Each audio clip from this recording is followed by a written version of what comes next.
CM Revanth Reddy అధికారంలోకి వచ్చినాక 6 గ్యారెంటీలు ఇస్తున్నా, మంచిగా బస్సు పెట్టిన అవినమ్మా బస్సు పెట్టిన మహిళలు ఎక్కడికైనా అత్తగారింటికి పోవాలన్నా, తల్లిగారింటికి పోవాలన్నా, తర్వాత వయసు మళ్ళిన వాళ్ళకి పెన్షన్ ఇస్తున్నా, 500కే గ్యాస్ ఇస్తున్నా, 200 యూనిట్లు ఉచిత కరెంట్ ఇస్తున్నా అంటుండు. వస్తుందా నీకు? మరి ఏం పేరు నీ పేరు? నా పేరు గ్యాస్ లేదు, కరెంటు బిల్లు లేదు, ఏది లేదు, నాకు పింఛన్ లేదు, ఏది లేదు, ఏది చేయలేదు. ఎవరికో 10 మందికి ఒకరికి చేసిన 10 మందికి ఒకరికి అంతే. ఆ బస్సులు వచ్చినాయి, 200 రూపాయలు పెడితే బస్సు పోతాం. వేల మాల పెట్టి 200 బస్సుకి ఏముందా? దరఖాస్తు పెట్టుకున్నావా? మరి పెట్టుకుని ఎప్పుడో 4 ఏళ్ళ కింద ముసలోడు తెచ్చిన పింఛన్ లేదు, ముసలిదాని పింఛన్ లేదు, ఏది లేదు. సీఎం రేవంత్ రెడ్డి ఇస్తున్నా అంటుండగా మరి ఏది ఇవ్వలే. రేవంత్ రెడ్డి ఇలా ఎవరు ఇలా. రేవంత్ రెడ్డి వచ్చినాకైతే అసలు ఏది చేయలే, ఏది చేయలేదు. ఆయన చేస్తున్నా అంటుండగా. ఏం చేసిండు చెప్పు, నాకు పలాని చేసినానని చెప్పమని. 500కే గ్యాస్ ఇస్తున్నా అంటుండు. ఎవరికి ఇచ్చిండు గ్యాస్? మనకే. ఎవరికి ఇచ్చిండు? మాకెవరికి లేదు. 100 మందికి 10 మందికి కూడా ఇలా కరెంటు బిల్లు కానీ గ్యాస్ కానీ 100 మందికి ఉంటే 10 మందికి కూడా. నిజాలు చెప్పాలి. నిజమే, అబద్ధం చెప్పట్లా. నువ్వు గ్యాస్ కంపెనీ పోయి అడుగు కావాలంటే. ఎంత ఇస్తున్నావు గ్యాస్కి? 900. 950 అంట. వాళ్ళు 50 తీసుకుంటే 900 గ్యాస్కి. కరెంటు బిల్లు 1500, 1200 ఎట్టొస్తే అట్ట, వాళ్ళ ఇష్టమే ఇష్టం. ఫ్రీ బస్ పెట్టిండి మంచిగా. నేను ఆడిపోతాను, నాకు చేత దాడికని పోవటానికి. నాకు ఆటో ఎక్కనే చేత కాదు, బస్సుకు పోతాను నేను. ఆడోళ్ళకి ఫ్రీ బస్ 2 రూపాయలు పెడితే కోటికి పోతాం, 2 రూపాయలు పెడితే చెప్తున్న మాట, 20 రూపాయలు పెడితే కోటికి పోతాం. ఆ ఫ్రీ బస్ ఎందుకు చెప్పురానా? ఉపయోగం లేదా? లేదు. ఏదో నెట్నే ఏదో ముసలి పింఛను అదో ఇదో ఏదో ఒకటి ఇస్తే, కరెంటు బిల్లులు, నల్ల బిల్లులు, గ్యాస్ పొయ్యిలు అవి తక్కువ చేస్తే అదొక ఉపయోగం. కరెంటు బిల్లు వచ్చేది సాకదన్న ఆయన. ఎవరో ఒకరు పోతారు, 10 మందిలో ఒకరు పోతారు బస్కి, అందరైతే పోరు కదా.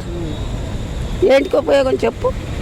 నేను ఇప్పుడు 25 ఏళ్ళు నాకు ఏది లేక నేను చేతగా కష్టం చేసుకుంటున్నా. చేతైన వాళ్ళు సావాలనా? పింఛన్ లేనిది చెప్పు నాన్న. ఉండోడికే విత్తి, లేనోడికేమి ఇవ్వవుతుంది. 2 ఏళ్ళు ఇప్పుడు నేను పెట్టి 7 ఏళ్ళు పింఛన్ పెట్టి 7 ఏళ్ళు పెట్టి 1 రూపాయి కూడా ఇవ్వలే. కేసీఆర్ పాలన బాగుందా, సీఎం రేవంత్ రెడ్డి పాలన బాగుందా? అది అన్న కొంచెం నయం. అట్లా బస్సు అయ్యో రోడ్లో బోర్డులో చేసిన కానీ నేనైతే వచ్చిన కాడికి ఏది చేయలే.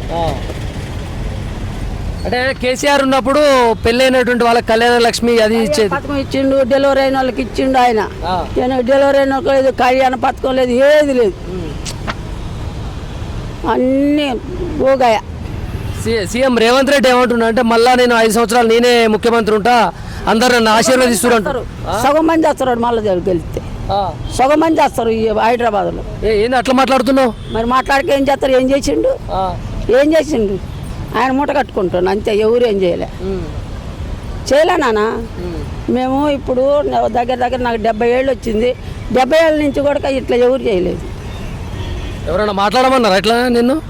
అంటే నేను చిన్నపిల్లనా, పాలు తాగుతున్నా. నాకు 5 బిడ్డలు, 1 కొడుకు, మనవరాలు పెళ్ళిళ్ళని, మనవాళ్ళ పెళ్ళిళ్ళని. చిన్నపిల్లనా, నాకు తెలియదా? ఎవరేం చేసేది? కాంగ్రెస్ అయితే మరీ వేస్ట్ అయిపోయింది అంతే. మాకెవరు తెలంగాణ నుంచి రాహుల్ గాంధీకి అందరం కట్టాలి, ఆయన దగ్గర డబ్బులు లేవు అని అంటున్నాడు. తెలంగాణ నుంచి తీసుకుపోవాలంటుండ్రు రేవంత్ రెడ్డి. అట్టనా? ఎవరు నన్ను ముంచమాను, ఎవరు నన్ను ముంచమాను, ఎవరు నన్ను ముంచమని నానంగా, ఎవరు నన్ను ముంచి వాళ్ళు ఇస్తారు. మేము ఇస్తాం రామను, మనిషికి 1 రూపాయలు ఇస్తాం రామను. ఇక్కడ కష్టం చేసేటోళ్ళు ఉండరుగా, మనిషికి 1 రూపాయలు ఇస్తాం రామను, పైసలు లేకపోతే. అవ్వ ఏ లేదు నాన్న, మాకు ఈ కష్టం చేయటానికి కూడా బాగుంటుంది అంటావు మరి ముఖ్యమంత్రిగా. ఎవరు వస్తారు? 2 ఏళ్ళకి 3 ఏళ్ళకి ఎవరు వస్తారు? రాజవుడు, రెడ్డివుడు. ఈ రోడ్లకైనా కూర్చొని ఇట్లా మమ్మల్ని పోలీసు వాళ్ళు ఈ రోడ్ల మీద మేము కష్టం చేసి అమ్ముకుంటుంటే ఇక్కడ కూర్చొని ఇట్లేదు. 2 రోజులకు 1 రోజు వాళ్ళు వచ్చి వెళ్ళగొడుతున్నారు, వీళ్ళు వచ్చి వెళ్ళగొడుతున్నారు. మీరు బయటకు పోమంటారు, మీరు వెనక కూర్చోమంటారు, ముందుకు కూర్చోమంటారు. ఈ రైతు మార్కెట్ కాడ 20 ఏళ్ళు పెట్టుకున్నామంటే నీకోసం ఉండవు, ఎవరి కోసం ఉండవు, ఎవరి కోసం చేసినావు అంటారు. మమ్మల్ని రైతు మార్కెట్ కాడ కూడా బతకనే